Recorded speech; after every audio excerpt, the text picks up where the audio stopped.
We're being asked several things about a horizontal curve that has a PI at station 57 plus 62.7. First, we're asked to draw and label the components of the relative gradient profile.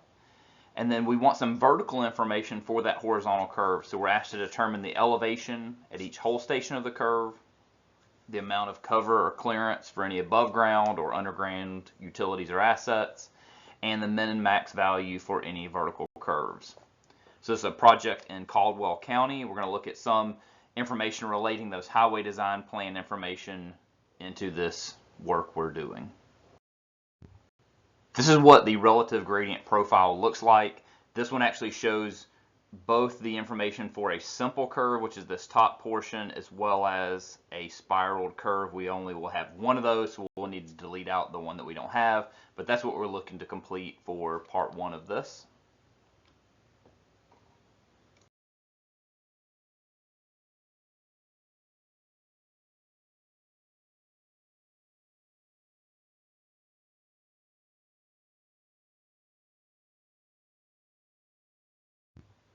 So this is our curve of interest. It's actually split onto two different sheets here. So here's the PC for this curve. And then if we see the second page lined up with that match line, we're going to see now the PT for the curve. So we're looking at this segment here for this horizontal curve.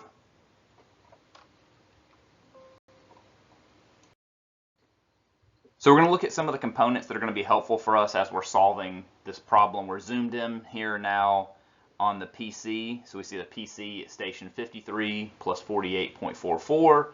And then for that relative gradient profile, a lot of the information here is going to be helpful. On the other side, we've got the PT. So this is at station 61 plus 19.37. And similarly, we've got a lot of cross slope information here that's going to be helpful for our design, for our relative gradient profile. Here's the curve information. So this is the curve table. We've got a PI at station 57 plus 62.7.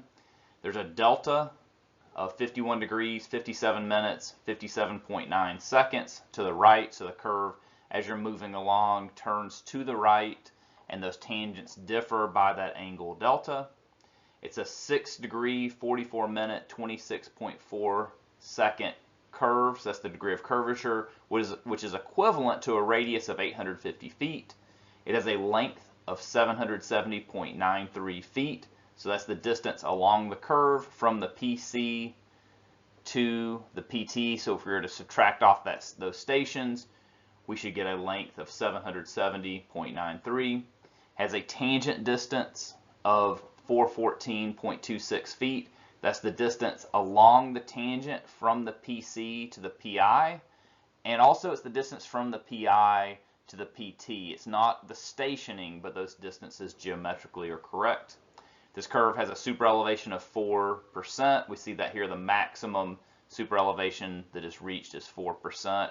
And we can see if you look at the small little arrow at the end, that means it's pointing towards the inside of the curve. The slope is towards the inside of the curve there. And the curve has a design speed of 45 miles per hour. So again, the key values we're going to need, we're going to look at the PC of the curve, the PT station, this information here where we're seeing the cross slope change, the distance to change 1% in cross slope will be very helpful. We'll see that in the relative gradient profile as well. And for this curve is 20.84 feet. Now we can start working on the relative gradient profile. So we'll start with the information that we know from the design plan. So we have the point of curvature, the PC. It's at station 53 plus 48.44.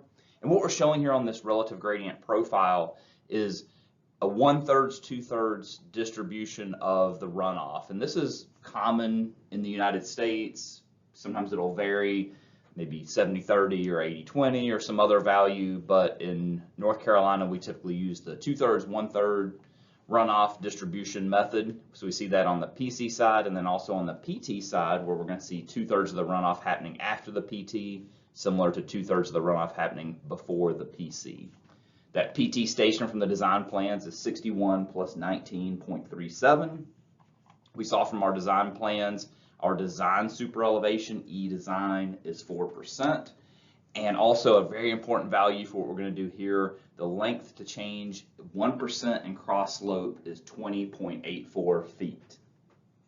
So our goal here is to find the station for all of our points that are labeled A through H here. These aren't necessarily official designations on a relative gradient profile, but I'm using them here so we can talk about these points consistently. So we're going to start by determining the tangent runout.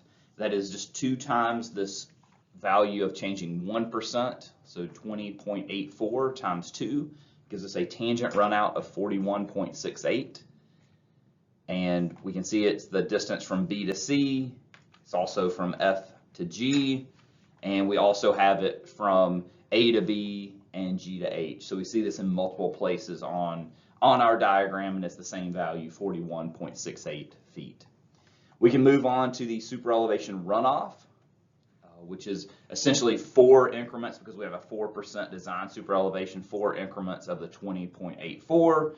Or if we use our relationship between the tangent runout and the super elevation runoff, it's E design divided by normal crown, so 4 over 2, multiplied by that tangent runout of 41.68, which gives us a value of 83.36 feet, which again is the same as 4 times 20.84. And we have that on both sides. We have the equal super elevation runoff on the PC and PT side of the curve. And again, it's distributed 1/3, 2/3 on each side of the PC and PT respectively. So what we should acknowledge is that even though the horizontal curvature, so from a plan view, we only have curvature between the PC and the PT, but we need to use a lot more distance to actually accomplish that change in the cross slope that we need to get from normal crown at point A to our design super elevation at D, and vice versa, going from design super elevation at E back to normal crown. So there's things going on both in the horizontal alignment perspective and from that cross slope perspective.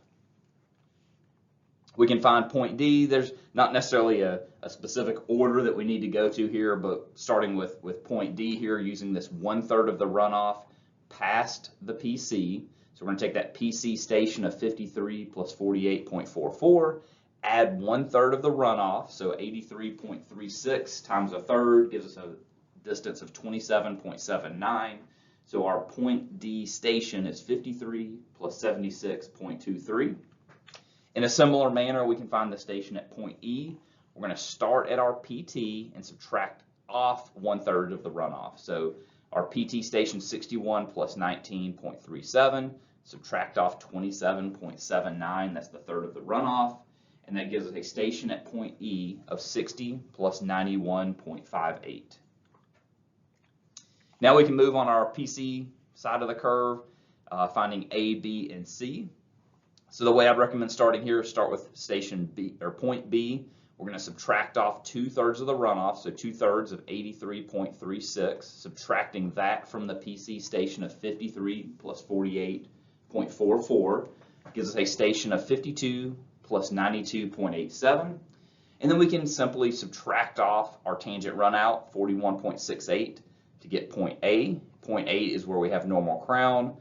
Again, point B is our adverse crown removed. And then to get over to our reverse crown at point C, we're going to add 41.68 feet to point B to get a station for point C of 53 plus 34.55.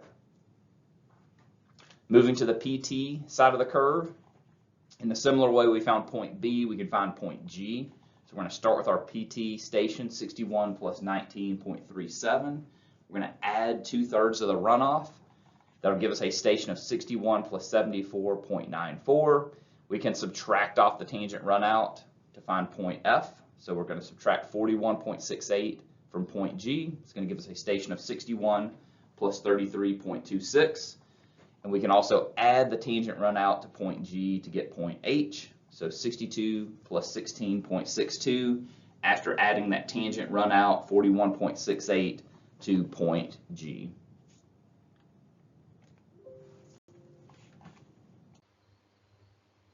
Now we're asked to determine the elevation at each whole station of the curve the amount of cover or clearance for any above ground or underground utilities, and the min and max value for any vertical curves. So for the limits of that horizontal curve, we're looking for some vertical information. So it's not now we're looking for a separate vertical curve, we're looking for the limits of that horizontal curve. So we have the PC again at station 53 plus 48.44. And again, this may not perfectly line up with what we have vertically. It almost never will perfectly line up. So here's where we're looking to start, is at the PC. Again, it's not a PVC, it's the PC from horizontal. And then we want to look at the PT, which is station 61 plus 19.37. So we want vertical information relative to our horizontal curvature, horizontal information. So that was our PC, that's our PT. We can kind of put these two sheets together. They were on two separate sheets, so we can kind of see this one continuous curve. We actually are lucky here. We only have one vertical curve to contend with. Our horizontal curve is within that vertical curve, so it somewhat simplifies things for us. I only see one underground utility, nothing above, so we only have one thing to look for there, and then one minimum value for the vertical curve. So relatively simple vertical alignment we're going to use here. Here's the information for the vertical curve. We're going to need to know this as a PVI at station 57 plus 50. That's our point here. We've got an elevation of that PVI of 1,021.13 feet. The length of the vertical curve is 850 feet. It has a rate of vertical curvature K of 100 and a design speed of 50 miles per hour. So we're going to look at this a little more closely here so we can recreate our parabolic equation. We're going to use that in several of these components here. So we're going to start with our entrance grade G1, negative 3.5. Our exit grade G2 is 5% positive. And there's our parabolic curve we're going to solve for. So again, our G1, negative 3.5, G2, 5. Our PVI station is 57 plus 50 with an elevation of 1,021.13 feet. The length of the curve is 850 feet or 8.5 stations. We had a PVC of 53 plus 25. The elevation of that PVC station is 1,036.005 feet. We get that from starting at the PVI elevation of 1,021.13 and adding to it 3.5, this is our grade, multiplied by the distance, 4.25 stations, to find that elevation of the PVC. The PVT is at station 61 plus 75.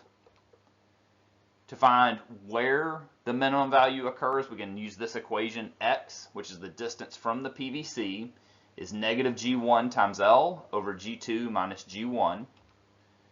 So we're going to plug in the values that we just covered, and we find that X occurs at 3.5 stations from our PVC. To find the station, we're just going to add 3.5 stations to our station of our PVC, which was 53 plus 25. And we find that that low point occurs at station 56 plus 75. We now need to solve or determine our parabolic equation. Here's the general form that we're going to customize for this particular vertical curve.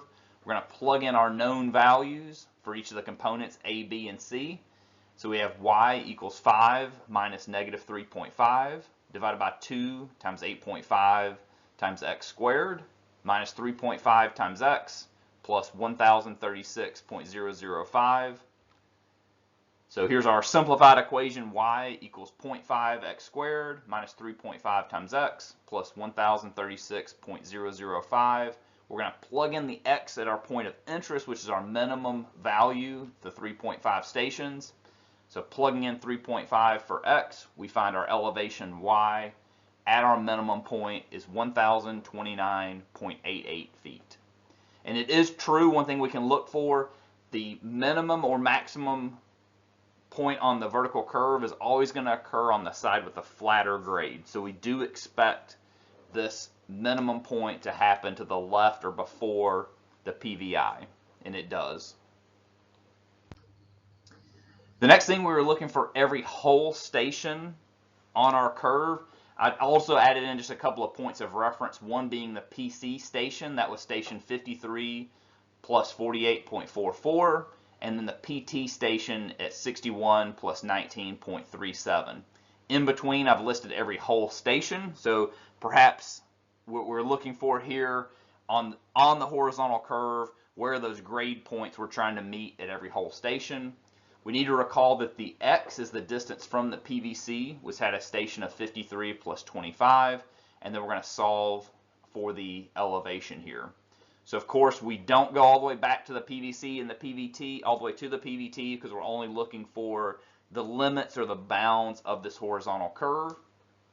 So what we're doing is we're going to subtract each of these station values from our PVC station of 53 plus 25. So these are each of the values here. So 53 plus 48.44 minus 53 plus 25 is 0.2344 stations. 54 minus 53 plus 25 is 0.75 stations, and so on until we reach our PT. And then all we do is simply take these x values, plug them into our parabolic equation that we just found. So plugging these in for x, then we'll get our elevation y, and that's what we're looking for here. The elevation of every whole station is what we were asked for in the problem, and that's what we have. And again, that was our equation that we used, the parabolic equation y equals 0.5 times x squared minus 3.5 times x plus 1036.005. So we're again plugging each of these values of x into our parabolic equation to find the elevation in feet. And the last part of the problem we were looking for here is what is the cover over any underground utility. We only had one pipe. There was nothing above ground for a clearance underneath. So zooming in a little bit here, here's our 30-inch reinforced concrete pipe. It looks a little distorted because we have different scales for the X and Y, for the horizontal and vertical. So the pipe will actually not look like an oval, but showing it to scale is going to make it look like this oval. We can see the invert elevation coming into the pipe, so that's upstream. The bottom of the pipe, basically the lowest place water will flow, is 1,021.6 feet. On the outfall side, so the invert outlet elevation is 1,004.5 feet. So that's the elevations of actually the bottom of the water in the pipe flowing through. The pipe crosses the center line at station 58 plus 86.52. We can kind of see that too looking on reading our design plans here, but this gives us a little more precisely. The grade points, that's the elevation on the center line directly above the pipe. It has an elevation of 1,032.11 feet. So these center line station and elevation here are tied together, and it has a skew of 76 degrees, 15 minutes, 39 seconds, meaning that the pipe doesn't perfectly cross the road at a 90-degree, go underneath the road at a 90-degree angle. There is some skew to the direction that it crosses or goes underneath the roadway there. So calculating this a little more precisely, we actually can use this grade point elevation, and we'll see that in a minute. But if we were to calculate this precisely for this problem, we'll look to find the x value. We're going to subtract the point of interest, subtract the PVC station from the point of interest, 58 plus 86.52. Gives us an x value, 5.6152 stations. That's the distance from the PVC. We're going to plug that value into our parabolic equation. So y equals 0.5 times 5.6152 squared minus 3.5 times 5.6152 plus 1036.005 gives us an elevation of 1032.12 feet, which is very close. It actually comes 3 decimal places. It's 0.117. So this value here, the grade point elevation, is just rounded down. This value is rounded up. So that checks out. That looks good. The amount of cover now, we're just subtracting off our centerline elevation, which is either calculated here with parabolic equation or given here in our design plans. We're going to subtract off the elevation of the top of the pipe. Not super precisely given here, but just reading it off, it's about 1,017 feet in elevation. So the amount of cover, basically the cover between the center line of the roadway and the top of the pipe, is about 15 feet of cover. You'd need to look for geotechnical and structural information for the pipe and make sure that's enough cover. That likely is. Usually it can be a lot less than that. Look for the standard for the jurisdiction to make sure that's enough cover and that the pipe can support the load that would be placed on it by the roadway and the traffic on the roadway. So that answers the problems we were asked for. There were a lot of different components here that we were asked to explore and answer questions based on.